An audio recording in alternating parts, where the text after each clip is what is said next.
Hello YouTube, my name is Travis and this is Bacon and Backpacking. Today we're going to be reviewing the Grayl Ultralight water filter, and I'm going to cause a little bit of a stir because I think that this thing is better than the Sawyer Squeeze, so stay tuned. So first of all, I want to go over exactly what the Grayl is.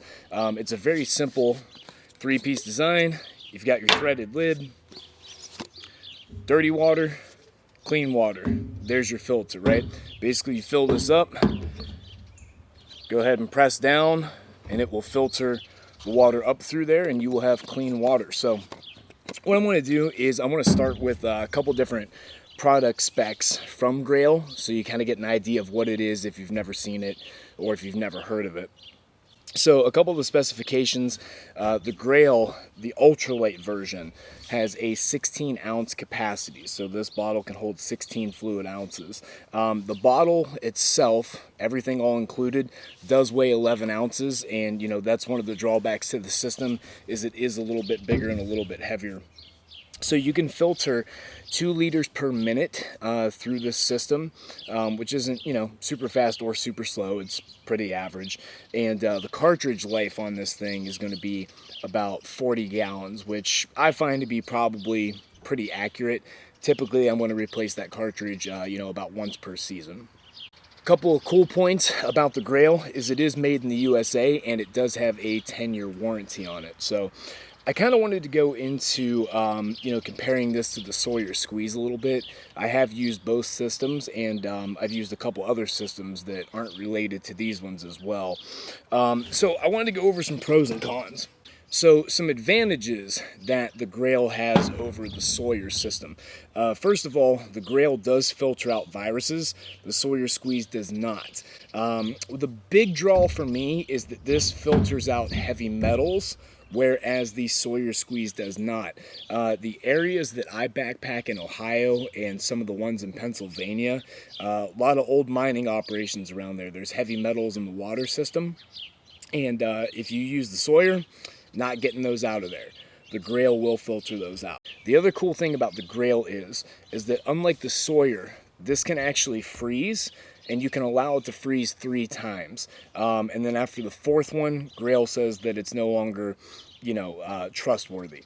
They said that realistically you could probably freeze it more than 3 times, but then it drops below, the level that they're comfortable certifying. So if you accidentally screw up, you can let this thing freeze a couple times and you'll still be just fine.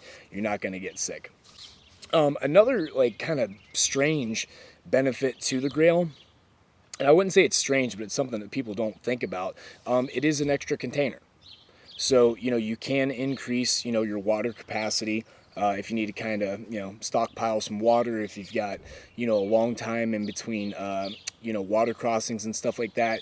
You can carry 16 ounces of extra water and in a reliable manner, right? Like you can put this thing in a water bottle pouch. This isn't going to break. It's not going to leak.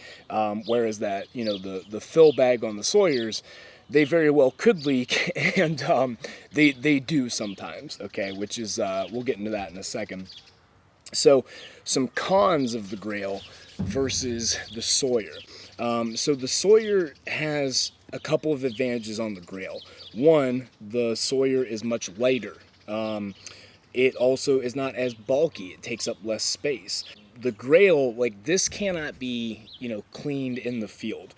If you have a filter that's kind of backed up and it's not really, flowing very quickly, you're kind of SOL. With the Sawyers, you can kind of, flush those out. They have the little syringe thing or the pump, whatever you want to call it, and you can kind of, backflow that filter. With the Grayl, can't really do that. So those are kind of some of the pros and cons whenever you, compare the two systems. I would say that the Sawyer is also more modular. You can hook it straight to a bladder or straight to a water bottle. But I would say, the big con with the Sawyer for me is just that they're not super reliable. I've seen many cases where they don't work out of the package.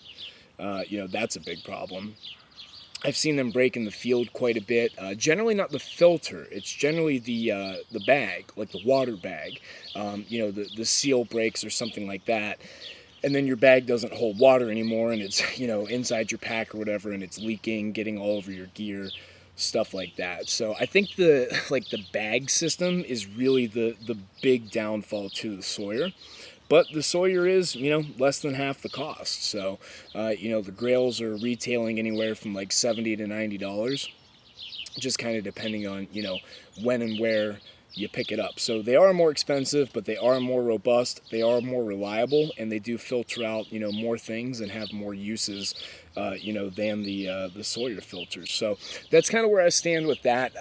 You know, I was going to do some sort of like corny, you know, clickbaity title or something like that, you know, Grayl beats Sawyer or something like that, but you know, that's not really how things work. Every system has its, you know, its pros, its cons, its limitations, strengths, weaknesses, stuff like that. And they also come in at different price points too. So it just kind of depends on, you know, what you're looking for. For me, the big selling point is, like I said, that it can filter out the heavy metals should I need to pull water from one of those areas, because that's a thing that I get into a lot. Like, that's a regular occurrence for me when I backpack. So that's the main reason why I use the Grayl. All right, guys. Well, in closing, you know, short video today. Just kind of wanted to show you what I use. I've had some questions and some comments about it in previous videos. A lot of people have never seen these, so I just wanted to show you what it was real quick and, you know, get a video out this week. But as far as what's coming in the channel, I've got a lot more Ohio and Pennsylvania backpacking trips planned this year, and I also have a couple out-of-state ones planned this year as well too. I'm trying to get down to Red River Gorge in Kentucky, hopefully you know, in the next couple weeks or so, but we'll see how the weather is. I'm looking at doing some stuff in Michigan and some more stuff in West Virginia too. So again, guys, you know, if you made it to the end of the video, thanks for tuning in, thanks for watching, and if you guys are enjoying the video, go ahead and leave it a thumbs up. Go ahead and put any comments down below in the chat. What do you think's better, Grayl or Sawyer? And if you guys are, you know, wanting to see more content from me, please go ahead and hit that subscribe button, and I'll see you guys on the next adventure.